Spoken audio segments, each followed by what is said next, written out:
So,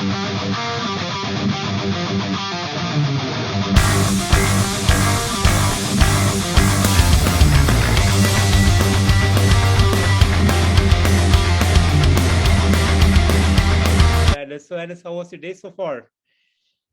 It's good weather as well, and I'm just preparing some press releases and stuff for the upcoming release. So yeah, it's a lot of things to do. Wonderful, wonderful, Alice.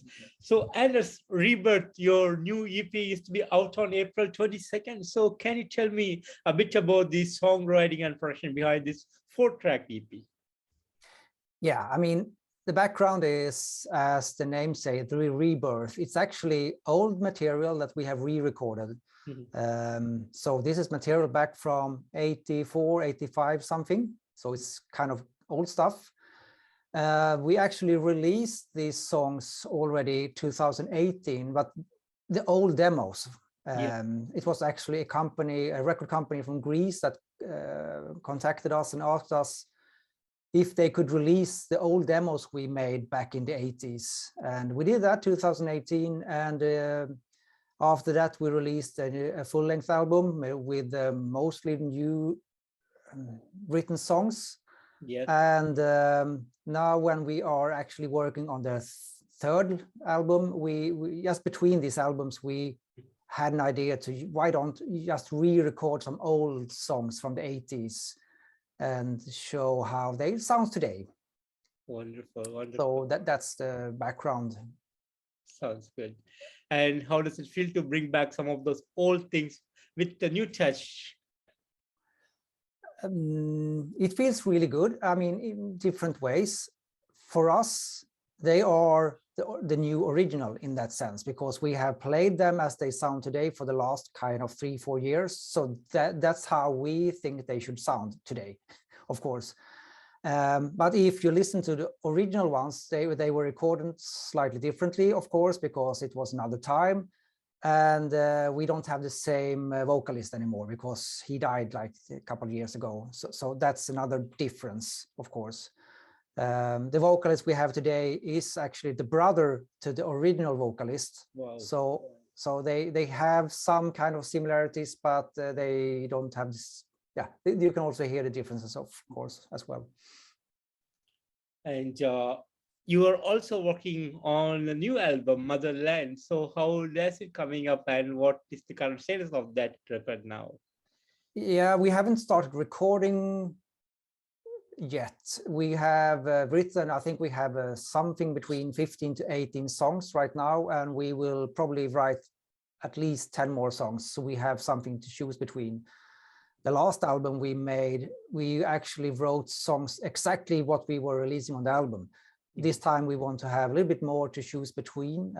So we will probably start somewhere in the middle of this summer to start to record that album. So, but I think the release could probably be some time beginning of next year, I guess. Sounds amazing. And any particular concept that is focused on, or is just a general album? No, nothing decided yet. Of course, we always have some kind of concept back from the 80s. I mean, we had an idea to write songs about our old history, the Vikings, some way. And we always trying to have some kind of connection to that history. And we probably will do something similar, not with every song, but a few of them. Wonderful, wonderful. And a band from the 80s and long gone, and again written back in the 2020s with another new album. So how does it feel to be back making new music? It's great. It's really fun to do it again. I mean, when we got this email from the company from Greece back in late 2017, and they asked us to release that album, we were kind of taken by surprise. And when we released that album, we thought that, okay, this is it. But I like technical stuff, so I thought, why don't we do a video for that release? So we ended up in a big warehouse with some cameras and just recorded a few of the songs.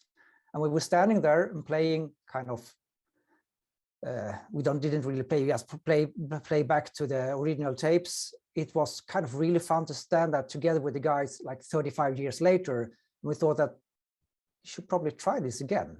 So a few weeks later, we actually ended up in a rehearsal room and started to play together, and it sounded something, but it was so fun. So after that, we decided, yeah, we probably need to do something more. And it didn't take long before we actually got some bookings to do some festivals and stuff. And then the pandemic came and kind of stopped a lot of it. So now when I wouldn't say that the pandemic is over, because that's not really true, but we can see that we start to live with what we have. So in Sweden, for example, we can start to play again. I don't know how easy it is to do something outside Europe. In Europe, it's possible, but I can also see that there are some cancellations happening even now. But yeah, so we have some planned festivals and stuff, but nothing is official yet. Gotcha. And any plans on April 22nd, the release day of the Rebirth EP? Nothing really happened at that date. We are releasing that first single, and we do it differently this time. We don't release all of the songs at once. We will release them with 3 weeks between them, just to take, so that they don't get everything at the same day. And that's also kind of a PR thing together with Spotify and stuff. So we kind of dragging it out a little bit, so people don't get everything served at one day. Same with the videos, they will not also be released the same day. So we will have at least 2 videos released together with this release. So that's the plan. Sounds good, sounds good. And would you like to share some of the great moments that you had over the years? Oh, yeah. I mean, we haven't, when we didn't play together for like 35 years something, and when we're standing on the stage for the first time, that booking was actually made by a fan. They told us, you really need to come and play in this at this, it was more like a rock club, and to go walk up that stage for the first time for like 35 years was really fantastic. Just a week later, we did the same thing at a festival in Sweden as well, called Muskelrock, which is kind of a vintage festival for bands like us.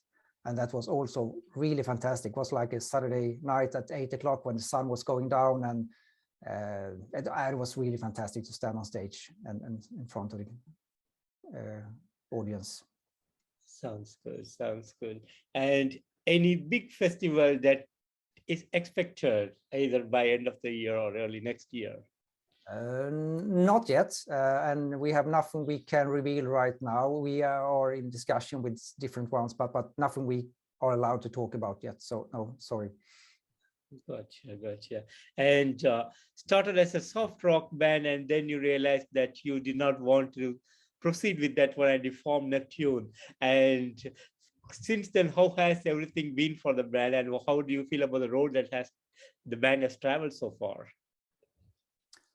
Oh, yeah, I mean, the first couple of years, that was before my time. The band didn't really know.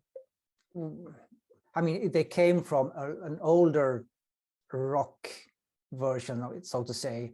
And one day they decided that, I think that was at the same time like Heavy Load and other metal bands from Sweden came, and the guys in the band thought that, okay, this sounds good. Iron Maiden, Judas Priest, and so on. So they wanted to do something similar. So that's kind of 83, 84 something. Yeah. But as everything changed, I came into the band late 84, 85 something. And what's happening that time, we could see more and more I wouldn't say keyboards and stuff came into the band, so you can hear that difference coming into the latest songs we recorded in the 80s. And that's something we also have added to the latest album, Northern Steel. But still, we're trying to keep up with the heavier part. We will see ourselves like a melodic metal band. We still have a lot of melodic, but we're trying to be sound as we did at the 80s. But of course, it's 35 years ago, so it's not that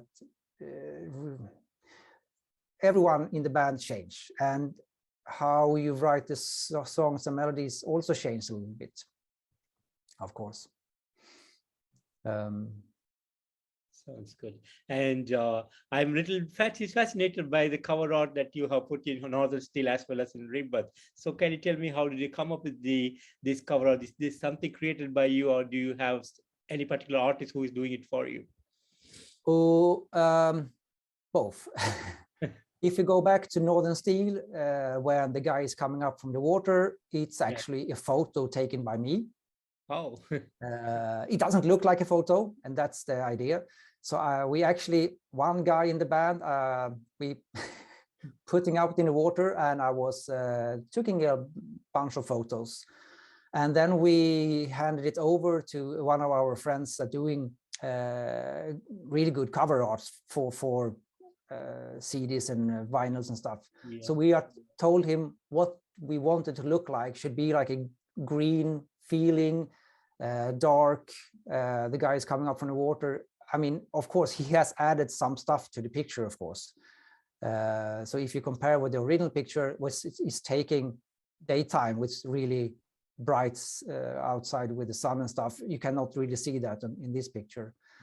The second one, that the Rebirth, is more like an idea we had, and we told him, because we have this Trident in most of our artworks, and we told him, can you do something good looking with that? And we gave him some ideas, and he said, no, sorry, I don't have any ideas. 30 minutes later, he came up with that version we have now, actually. So he's really good, and I can see, because I always get his original work back in Photoshop versions. I can see how many different layers he's working on to get this look and feel that he have done. So he's really good. Amazing, amazing. And how does the Trident represent Neptune, and what is the real idea behind this Trident for the band? Yeah, back in the 80s, when the band didn't have a name, really. Roland, the bass player at that time, he actually found a Trident when he was out walking at the beach. It was like more a jewelry thing. So he made it like jewelry, so he had it on him. And at that time, when he was in the rehearsal room with the guys, they tried to come up with a name for the band. And they were playing with different things. And Neptune is kind of god of sea or something like that. And he had it like a trident or something like that. But we're trying to combine that with the Vikings history as well. So it kind of made up story, of course, because that didn't really happen. But that's the story they made up back in the early 80s when they were still young. And so sounds good, sounds good. And any big dreams for Neptune? Oh yeah, I mean, of course, we want to play more. We will be at bigger festivals as we asked for, so that will be great. So bigger festivals, of course, and we so far haven't been outside Sweden because we reunited back in just before the pandemic. Yeah. And now we're really looking forward to do something outside Europe, of course. Outside Sweden, and of course outside Europe as well. So that's what we really want to do. That could be really fun for us. That's it. Sounds amazing. Bucket list for us. Amazing, amazing. And how do you look into the future of the band? Yeah, I mean, the future for us right now is, except for that we are working on the third album, we are actually doing something more, a smaller thing. We actually found an old demo tape from early 80s, and that will be released very soon as well. Not officially yet, now it is, but we will actually release a cassette bundle or cassette box with 3 tapes in limited edition. Sometimes May, June, something. So both Land of Northern, our first demo vinyl, so to say, and this is the last album, Northern Steel, and if we go back in time, the tape that was never released, and that will be released on tape only. Wow. Not on Spotify and something like that. Maybe later on Bandcamp, for example, but we don't have plans for the moment to release it on something else than on cassette. That is amazing. Bringing back the good old days, I would say. That's really awesome. Yeah, I mean, at that time, at the 80s, there were a lot of tape trading and so on. And that's probably one of the reasons that we are back now, because some of the demo tapes we made at the 80s has leaked out. And as late as 2003 something, some guy found tapes on the internet. I assume it was on the internet. That was probably, yeah. And he made a collection album with metal bands from Sweden, and he included us without our knowledge. That's not really true, because he contacted one of the guys, but he was not in the band, and he didn't ask us. But that's not a problem. It's just fun to have it out there. And that was also a limited edition. I think it's only 500 pieces of that album. But that has helped us to kind of reach people outside Sweden. So that's a good one as well. And we like that old tape trading things and collection albums. That's a fun thing. So that's why we're doing this tape box now in May, June, something. Sounds great. Sounds great. And Anders, finally, what would be the message that you want to give to your fans and people who are newly following Neptune? Of course, listen through our back catalog as well. And I mean, if you like Northern Steel, for example, you probably will like the Rebirth as well. Even if it's older songs, I think they have the same footprint or the same sound as the Northern Steel, maybe slightly heavier, maybe a few of them. So, but yeah, really going through our back catalog and see what we have done, and have your ears and eyes open for the limited cassette box coming in May, June. Amazing, amazing. And Anders, I want to thank you so much for giving me this opportunity today and being so flexible for the timings today. And it's a real pleasure. No problem. Real pleasure and honor to meet you. And thanks for making amazing music and being back on the scene with more pure, awesome heavy metal performance from you guys. Really a pleasure to listen to you. Thanks again, and looking forward for more music from Neptune in the coming days. And I wish you and the entire band all the best. Great. Thank you very much. Thank you. Have a great evening out there. Bye-bye. Thanks. Bye.